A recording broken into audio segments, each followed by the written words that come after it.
At 1:13 a.m., her location froze outside a house I'd never been to. I refreshed the screen. Still there. Still at his place. Still not answering. The battery icon on her phone was at 42%. So she hadn't run out. She just chose silence. You ever stare at your ceiling so long it stops looking like a ceiling? Just a blank sky pressing down on your ribs? That was me. 3 pillows, no sleep, and the overwhelming sound of my own heartbeat pounding like it wanted out. Earlier that evening, she'd walked past me holding her keys and said, "Don't wait up." No argument. No explanation. Just that smug tone she uses when she knows I'm not going to stop her. I asked, without looking up, "Is it that Caleb party?" She smiled like I was the dumbest man alive. "It's not that deep, John." But it was. It always is when it involves him. Because this wasn't about fun or nostalgia or catching up with old college friends. This was a calculated play. A cold move on the emotional chessboard where I'm always 2 turns behind. So she left, and I did exactly what she told me not to do. I waited up. I watched the red dot blink across town until it stopped moving. I searched the address. It was a condo. Upper floor. Rooftop terrace. Reviews said the music never stopped before 4 a.m. And just like that, I couldn't breathe. Every second was a war in my chest. I paced. Saturday. Stood. Sat again. Then I did something I'm ashamed of. I opened our wedding album, flipped to a random photo, and asked it, was it always going to end like this? The photo didn't answer, but I swear, she looked happier with her eyes closed than she had in the last 6 months.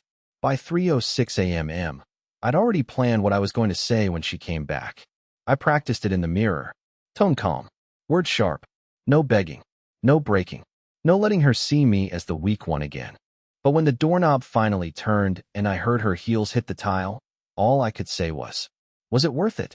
She blinked like I'd just spoken a different language, pulled off her earrings, dropped them in the bowl by the door, then turned and said, "You tell me." I thought the world would explode in that moment, but instead, it went silent, like the universe was leaning in to hear what I'd say next. And what I did, it wasn't loud, it wasn't violent, but it would become the single, irreversible act that changed everything. She disappeared into the bathroom before I could even get up from the couch. The lock clicked. Water began running, and with it, the last bits of my dignity circled the drain. I sat there in the same spot I'd been rooted to all night, still in the hoodie I'd spilled tea on 3 hours earlier, still watching the front door like maybe she'd reverse time and walk in again, softer, kinder alone. But no.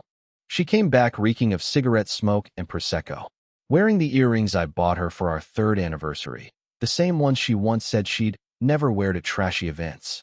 Apparently, that rule expired when spite entered the conversation. I didn't even want to ask questions anymore. I wanted answers without having to beg for them. But that's not how it works with people like Esme. You either pull the truth from her teeth or let it rot between you. So I started small. Stupid small. "How was the party?" I asked, my voice already surrendering. She called back through the door. "Fine. Caleb still plays the same vinyls like it's 2012. Kinda charming, kinda sad." I clenched my jaw. "Did you have fun?" There was a pause. Then, define fun. That word, define, always meant danger when she used it. It was a dodge, a trap, a signal that whatever you asked next would get twisted into a guilt trip or an accusation you didn't even realize you made. I didn't respond. I just stood up and started tidying the apartment. Loudly. Moved dishes that weren't dirty. Slammed drawers with exaggerated care. Wiped a counter that was already clean. Why? Because I needed her to hear me doing something. I made the bed halfway. I only folded my side. Left hers messy, pillow askew, blanket kicked to the floor like it had been fighting for its life. A silent message. A pathetic act of resistance. 10 minutes passed before she emerged. Her hair was damp. She was in one of my oversized shirts, the same one she used to sleep in when things were good. It didn't look nostalgic on her now. It looked stolen. She moved past me without a word and sat on the edge of the bed. I followed, standing at the doorway like a guest in my own marriage. She finally broke the silence. "I didn't sleep with him." I blinked. "I didn't ask." "You wanted to." I paused. "Did you?" Her shoulders stiffened, but she didn't flinch. "No." Then, after a beat, she added, "But I thought about it." That hit harder than a confession. Thought about it. That means it wasn't just a moment. It was a debate. A possibility. A maybe that danced on the edge of her self-control. I swallowed the lump in my throat and asked the question that had been festering in my skull all night. Why would you do this? What did I do that made him look better than me? Her eyes found mine, and for the first time in weeks, she didn't look annoyed. She looked tired. It's not about him, she said. It's about you not noticing I've been gone for months, even when I was sitting next to you. I had no comeback, because she wasn't entirely wrong. And yet, nothing about this felt justified. Nothing about this felt like love trying to survive. It felt like a slow-motion demolition. But I didn't scream. I didn't cry. I didn't pack my things or slam doors or throw ultimatums. Instead, I simply walked to my laptop, opened the folder labeled Shared Finances, and deleted something that would unravel the comfort she'd taken for granted. Her phone buzzed 5 seconds later. She didn't check it right away, but when she did, her expression shifted. Confusion, then panic, then something I hadn't seen from her in a long time, fear. Conrad, she said slowly, what did you just do? I looked her dead in the eye and answered, you'll see. She stood there, frozen, still clutching the edge of the bed like it might anchor her to the version of reality she preferred. Her thumb hovered over her phone screen, blinking as if the number staring back at her had to be a mistake. Why does our savings account say $0? 00, she finally asked, her voice sharp but shaking beneath it. I didn't turn around. I just kept staring out the window, arms crossed, watching some bird fumble with a plastic wrapper in the gutter. It doesn't say 0, I said. It says restricted. There's a difference. She exhaled sharply. What the hell does that mean, Conrad? It means I moved it. Not spent. Just moved. Temporarily. Her voice dropped into that quiet, venomous tone that always came before a storm. You had no right to touch our money without telling me. Oh, like how you had every right to spend the night God knows where, while I counted ceiling tiles in our empty bed. I turned now, and my own voice surprised me. I sounded calm. Not spiteful. Not defensive. Just emptied out. She stood up, barefoot now, legs tense like she might pace, but didn't know where to go. This isn't a game. Then stop playing. I could see the words slice through her, but she didn't let them bleed. Esme was never one to show damage in real time. She processed in silence and detonated later, usually after a glass of wine and a carefully chosen insult. You didn't even ask me, she said again, but this time it sounded less angry and more betrayed. I laughed, not because it was funny, but because the hypocrisy practically begged for it. Ask you? Are we back to that now? I'm supposed to check in before I protect myself from you? She shook her head, hair still damp from the shower, strands sticking to her neck. You don't understand what it's like to feel invisible. No, I said, stepping closer. But I do know what it's like to feel replaced. Her eyes flicked away, guilt flashing across her face before she forced it back down into that practiced neutrality she always wore when the conversation got uncomfortable. She reached for her phone again, probably texting one of her girlfriends, or maybe even him. Caleb, with his rooftop playlist and his poetry tattoos, and his uncanny ability to exist wherever I'm not. And that's when I said something I hadn't planned. Something that didn't come from strategy or bitterness, but from that raw, aching core that had kept me up for weeks. I canceled the lease renewal. I told her, soft and steady. She blinked. What? I nodded. I've been covering everything for the last 3 months. Rent, utilities, even your credit card minimums. You said things were tight, and I didn't want to humiliate you. But I realized this isn't my home anymore. It's just a waiting room for your next exit. You can't be serious, she whispered, stepping closer now, eyes scanning my face for some clue that I was bluffing. I held her gaze. You'll have 60 days. That's what the contract says. And I'll help pack. But I won't stay where I'm not wanted. You're doing all of this over one night? She snapped, the venom finally showing again. No, I said. I'm doing this because I gave you every night, and you still chose his. There it was, the crack, a visible tremble in her bottom lip. But before I could see whether it was rage or remorse taking shape, she turned and left the room. The door slammed, and I stood alone, listening to the silence she used to fill so easily. But for the first time, I wasn't just hurting. I was building something from the wreckage, and she had no idea what was coming next. She didn't leave the apartment. Not right away. I heard her in the bathroom, the sound of a drawer sliding open, then closed. Then open again. Then silence. Maybe she was pretending to pack. Or maybe she just needed something to slam, now that I wasn't yelling back. I sat at the kitchen counter, tapping my fingers against the empty mug in front of me. I hadn't had coffee in hours, but I kept sipping from it anyway. Muscle memory, I guess. Like all the other things I used to do when our relationship still made sense. The door creaked behind me. Esme walked out of the hallway holding a white trash bag that wasn't even half full. A hoodie, a brush, some skincare bottles I recognized from the edge of the sink. She dropped it near the door and leaned against the wall like she needed a break from pretending she had a plan. I didn't look at her. I just said, "You really think packing a bag makes you the victim here?" "I'm not playing the victim," she replied quietly. "I'm just tired of you acting like everything I do is a betrayal." I finally turned to face her. "You left in the middle of the night to go to your ex's rooftop party and came home the next morning wearing my shirt and someone else's perfume. How is that not a betrayal?" She opened her mouth, then shut it. For once, she didn't have a line ready. Good, because I wasn't finished. "You know what the worst part is?" I said, voice shaking but sharp. "I knew you weren't going to come home. I knew from the second you looked at your phone and smiled like a teenager getting a text from their first crush. I knew, but I still sat there like a goddamn puppy, refreshing your location and pretending I didn't see what I saw." She blinked, eyes glassy but dry. "I didn't. Don't." I cut her off. "Don't insult both of us with lies just because the truth is inconvenient." She stepped forward now, slow, careful. "So what, Conrad? What's the goal here? You want me to grovel? Sleep on the floor? Cry in the hallway so you feel like you've won?" "No," I said, folding my arms. "I don't want you to cry. I want you to understand. I want you to admit you burned down the house and handed me a water gun after." She stared at me for a long moment. And then, almost too quietly to hear, "I thought you'd stop me." "That stopped me." "What?" She looked away. "I wanted you to say no. I wanted you to care enough to fight. But you just let me walk out." My voice cracked. "So it was a test?" "No," she said quickly. "Yes. I don't know. Maybe." I shook my head, stunned. "You risked our entire marriage on emotional chicken." "Don't act like you've been perfect," she snapped, instantly defensive. "You've been cold. Checked out. You live in spreadsheets and silence. You only touch me when I touch you first." I opened my mouth to argue, then stopped. Because as much as it hurt, some of it was true. I had been distant. I'd convinced myself it was safer that way, especially after I started noticing how easily she smiled at strangers but sighed when I asked what was wrong. But none of that excused what she did. I walked to the bathroom and shut the door behind me.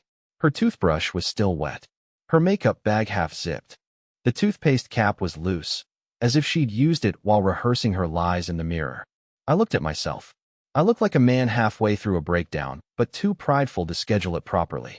And right then, I made a choice I hadn't seen coming.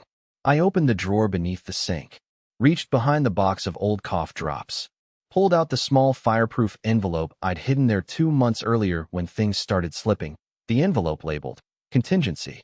Inside was a printed list of everything I'd been quietly preparing in the background. The passwords, the hidden savings, the legal contact, and the name of the private investigator I swore I'd never call. But she'd just admitted it. She wanted me to stop her. And now? Now I would. But not with shouting. Not with violence. Not with pathetic tears. I would stop her with truth. And she had no idea how close it already was. I didn't sleep that night. Didn't even try. Just sat in the living room as the sky peeled from black to blue, arms folded over my chest like I was holding in the weight of everything I didn't say. Esme moved around the apartment the way a thief does, careful, quiet, trying not to draw attention. I heard drawers open in slow motion, closets creaking, the soft clink of her necklace chain as she slipped it into her purse. She hadn't said a word since I walked out of the bathroom hours ago, but the silence between us had shape now. It had mass. It was practically furniture. Around 7 a.m., I finally stood and walked past her without looking. She was in the kitchen, back turned, pretending to organize something that didn't need organizing. "I'm going to the office," I said, grabbing my keys. She flinched like the words stung her. Not because of what I said, but because of how normal I made it sound. She turned halfway. "Conrad, can we please not do this in slow motion? Either end it or fight for it. But this limbo thing is making me sick." I paused at the door. "Funny. That's exactly how I felt watching your location sit outside Caleb's condo at 3 a.m. Her mouth opened, No words came. I left, but I didn't go to the office. I didn't even bring my laptop. Instead, I drove 2 towns over, parked in front of a sleepy law firm above a bakery, and took the elevator to the 3rd floor. The woman at reception didn't ask questions. She buzzed me in like she'd been expecting me for weeks. And maybe she had. I'd emailed a few months ago, tentatively, just asking about separation options. At the time, I'd still been hoping things would turn around. But now, I needed more than options. I needed protection. 30 minutes later, I left the office with an envelope of printed forms, a list of documents to prepare, and a phone number I was told to call only if she escalates first. I wasn't pulling the trigger yet, but my hand was hovering above it. Instead of heading home, I took a detour to the coffee shop where Esme and I used to go before we started resenting each other. I sat in the corner booth we once claimed as ours, sipped something bitter, and pulled up the email app on my phone. I opened the message thread with Davis, my cousin, the software engineer, who owed me a favor. Subject: need that favor you offered. Message: remember when you said you could scrape private posts from someone's IG if their account was set to public briefly? I need it. Now. I hit send and stared out the window, wondering when exactly I stopped recognizing the person I married. Or worse, when she stopped recognizing me. It only took Davis 10 minutes to reply. Got it. Sending a zip in a sec. Caleb's a moron. He had his account unlocked for like 48 hours last week. Whole archives on the way. By the time the download hit my inbox, I already knew what I was looking for. Not explicit photos. Not cheating confessions. Just patterns. And there it was. A comment from Esme on a photo of Caleb from 2 months ago, buried deep, posted at 2:11 a.m. on a Wednesday. Speech balloon God, I missed this version of you. Not a like. Not a heart emoji. A message.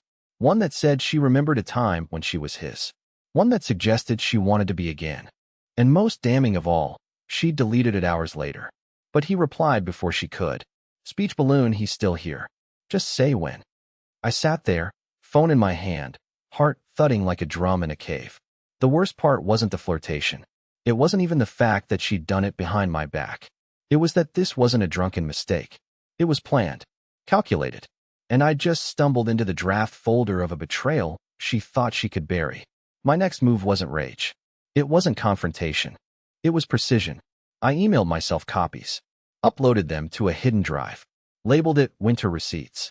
Then I sat there, staring at that folder, wondering how far I'd go before I stopped being the man she walked away from and started becoming the man she should have never tested. Back at home, she was probably still pacing, still confused by my sudden calm, still thinking this was just another passive-aggressive phase. But what she didn't know was this. You don't start a war with a man who's been rehearsing his surrender for months. Because when he finally stops holding the line, he doesn't run. He burns. When I walked back into the apartment that evening, the first thing I noticed was the smell, citrus and bleach. Not her perfume, not the coffee she always forgets to turn off, but the unmistakable sharpness of a space that's been sanitized in a hurry. She'd cleaned everything. The shoes by the door were lined up like soldiers. The throw pillows on the couch were perfectly aligned. No dents, no creases. The garbage had been emptied. The glass table was wiped so thoroughly I could see the veins in my own forehead reflected back at me. Esme was sitting at the dining table, legs crossed, wine glass in one hand, her phone turned face down beside her. She didn't look up. She just swirled the glass lazily and said, I made dinner. I stood there with my keys still in hand, stunned. Why? She gave a slow shrug. Felt like cooking. I stepped closer. The table was set for 2. Plates, napkins, the good silverware. The kind we only used when her mother visited and judged me silently over mashed potatoes. You hate cooking, I said flatly. People change. Not overnight. She finally looked at me. And I saw it right away. Control. She wasn't trying to win me back. She was trying to reset the board. Shift the power. Make me wonder if I was the crazy one for thinking we were on the edge of collapse. I figured we could talk, she said. Not scream. Not sulk. Just talk. I sat across from her. My chair scraped the floor louder than expected, but neither of us reacted. There was tension in the air, but it wasn't explosive, it was clinical. Like 2 co-workers about to fire each other politely. She poured a second glass and pushed it toward me. You've been distant. Cold. Secretive. I raised an eyebrow. I wonder why. She didn't blink. This doesn't feel like a marriage anymore. Because you took it somewhere else last weekend. I didn't sleep with him, she said again. And this time, her voice wasn't defensive. It was measured. But I could have. And you know what stopped me? I leaned forward, pulse pounding. She stared straight into me. Not guilt. Not love. It was the thought that you wouldn't even care. That I'd come home, and you'd just fold your side of the bed and go back to pretending I was still yours. There it was again. That test she keeps pretending wasn't a test. And this, I gestured to the table, the wine, the eerie calm. Is what exactly? A peace offering? No, she said. It's a reminder. Of what? She smiled faintly. That I can still make you wonder. I sat back, stunned. So now it's a game? It's always been a game, Conrad. You just hate playing because you know I'm better at it. I opened my mouth, then closed it. This wasn't the woman I married. Or maybe it was, and I'd just never seen the full version of her until she realized I might walk away first. She tilted her head. You've been doing things. I can feel it. You moved the money. You changed the lease. You're not asking questions anymore, which means you're building an exit. I didn't answer. She took a slow sip of wine. That's fine. Leave if you want. But I wouldn't rush. Why not? I asked tightly. She reached into her bag and pulled out a folder. Thin, tan, unlabeled. She slid it across the table. I hesitated, then opened it. Photos. Not explicit. Nothing illegal. But damaging. Pictures of me with a female coworker. Hugging in a parking lot. One of her with her head resting on my shoulder. Another with me handing her a coffee in what looked like a hotel lobby, though it wasn't. Are you kidding me? I snapped. You hired someone to follow me? She gave a nonchalant shrug. You weren't talking to me, so I had to get creative. This means nothing, I hissed. I know that, she said. But a lawyer wouldn't. And your HR department might not either. You're threatening me? I'm protecting myself, she replied. The way you've been protecting yourself. For a second, I couldn't breathe. She wasn't spiraling. She wasn't unraveling. She was 3 steps ahead. She hadn't come to fix the marriage. She'd come to ensure that if it ended, she wouldn't leave empty-handed.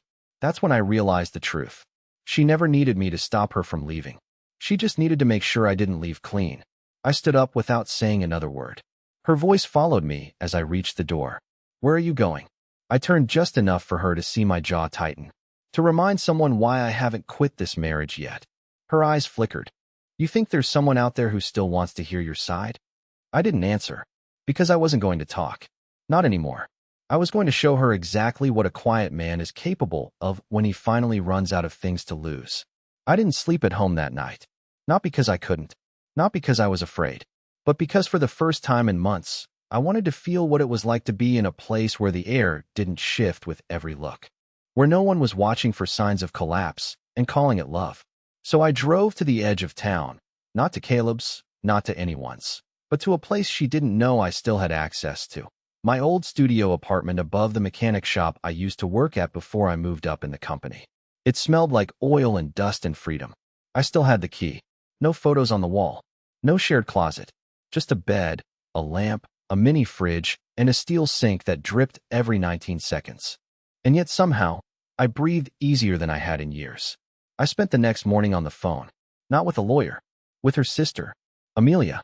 The one who stopped coming to Thanksgiving 3 years ago because Esme made one too many jokes about her boyfriend's weight. The one who once texted me, "You okay?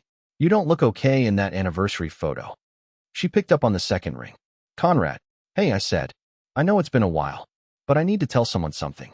And I need it to be someone who's known her long enough to understand how dangerous her version of the truth can be."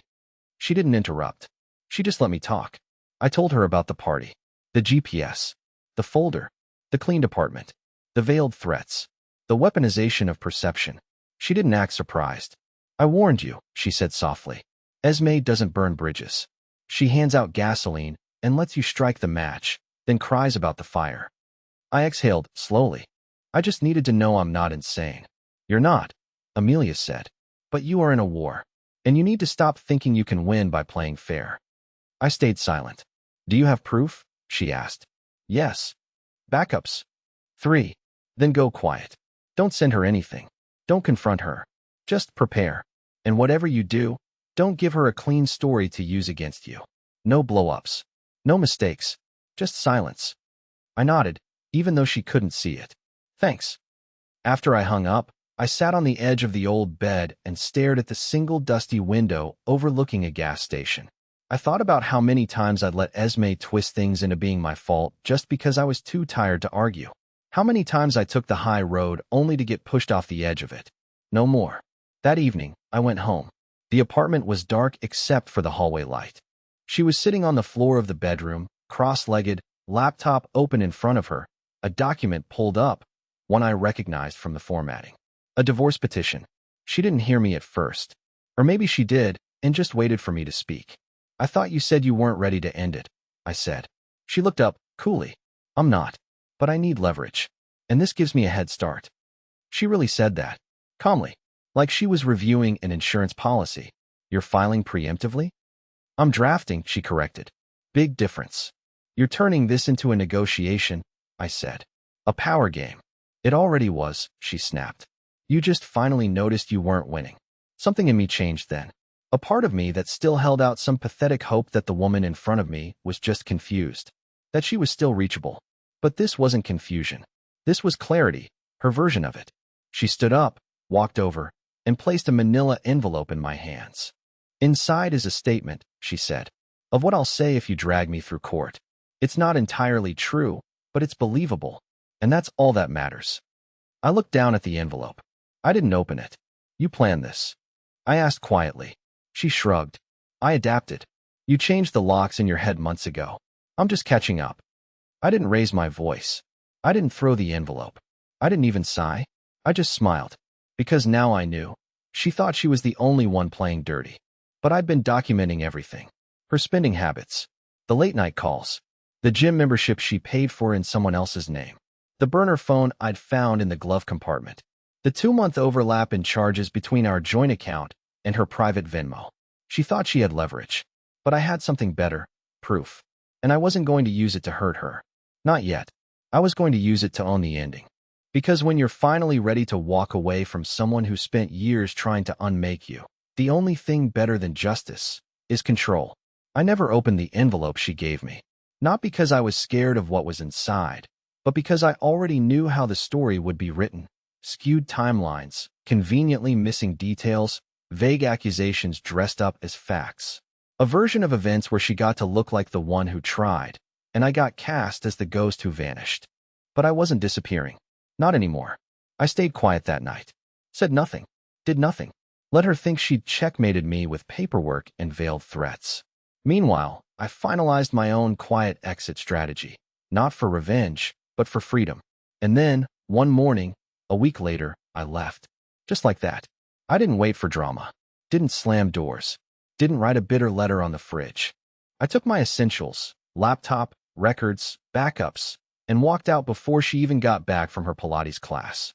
I didn't go to the studio apartment either. I went somewhere she'd never think to look. My brother's lake house. It had no Wi-Fi, barely working plumbing, and the smell of cedar and dust. But it had peace. Real peace. The kind you don't realize you've been starving for until you get your first full breath of it. And that's where I finally exhaled everything I'd been holding. Over the next month, I spoke to the lawyer. Filed what I needed to file. Sent the evidence, not to destroy her, but to protect myself. There was no court battle. No screaming matches. She didn't want a judge digging into her finances or social media messages. She settled. Quietly. Quickly. She kept the apartment. I didn't want it. It was never mine anyway, not really. She tried to text a few times after. Cold, impersonal things like, we should talk about splitting the sofa, or my mom still has your book. I didn't reply, because there was nothing left to say. 2 months later, Amelia, her sister, sent me a message. She moved out of state. Told people you were the one who gave up. But people are smarter than she thinks. I didn't need anyone to defend me.